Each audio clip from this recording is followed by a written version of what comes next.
Hello. I did my topic on drunk driving. I'll begin with a short story about an experience that I had with drunk driving. At the age of 18, I went out with my friends in downtown Nashville. I refrained from drinking on the way there because I knew that drinking and driving was bad. Now, I normally went out with my friends, and when I would get to the club, I would drink a little bit of alcohol, and it would usually wear off by the time I left. In this instance, I didn't drink when I left the house, and when I got to downtown Nashville, I drank a lot of vodka. As the night went on, I drank more and more, and at the end of the night, I was very intoxicated. Now, to remind you, I usually drank alcohol and it would wear off after sweating in the club. Well, I started to drive home and pulled over to throw up outside. Other than that, I don't remember the drive home. I did not get a DUI, nor did I get stopped at all. Ever since that day, I've been scared to drink and drive, so I stopped drinking and driving. So let's talk about this issue. Drinking and driving kills.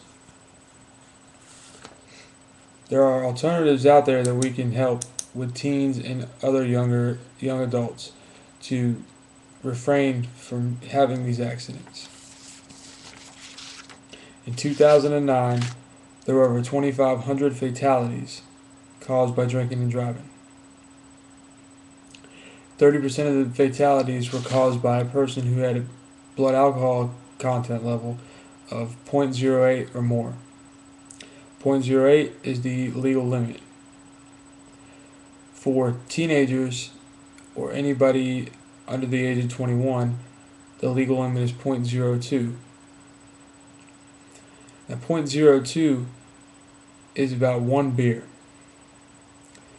2 to 3 beers will get you up to 0.08, which is not a lot of beer.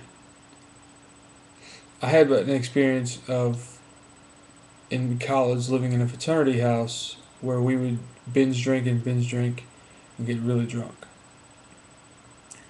Luckily, we didn't have to leave to go home. We were able to just go right to our room. Ways that we can battle drinking and driving with teenagers is lower the drinking age. If the drinking age was lowered to 18, then teenagers would buy the alcohol and stay home and drink with their friends. Their friends could spend the night and they could pick up the next day.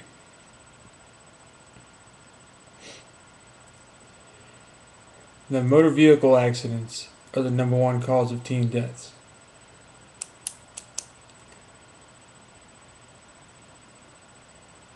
33% of motor vehicle accidents with teenagers between the age of 15 and 19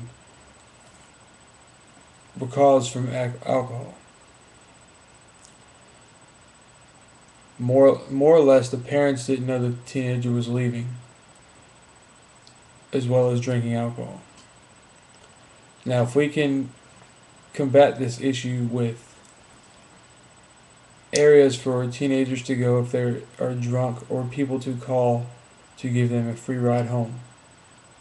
If there is a service that provides free rides home or free towing, such as certain insurances provide free towing for teenagers to combat drinking and driving. I believe that if we were to lower the drinking age, as well as provide free services for teens to get home safely, that the fatalities would go down in extreme amounts.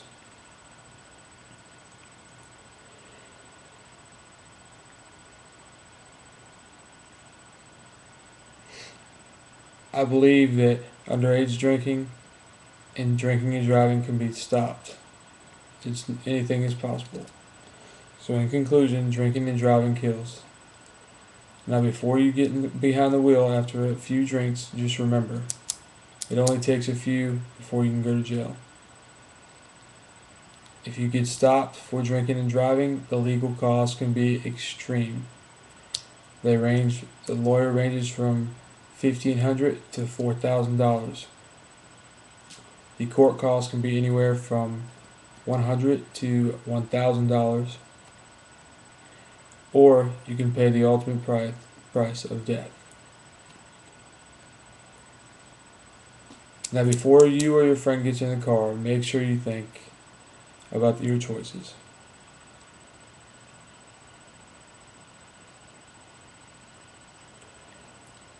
Please, if you see somebody trying to drink and drive, please educate them and possibly take their keys before something happens to them. Please educate your friends as well as anybody in your life that may be at risk for drinking and driving. I myself will never drink and drive again. I think drinking is a way to have fun while in college and being young, but can be done at a safe and right time. Thank you for listening, and I hope you can educate somebody on drinking and driving.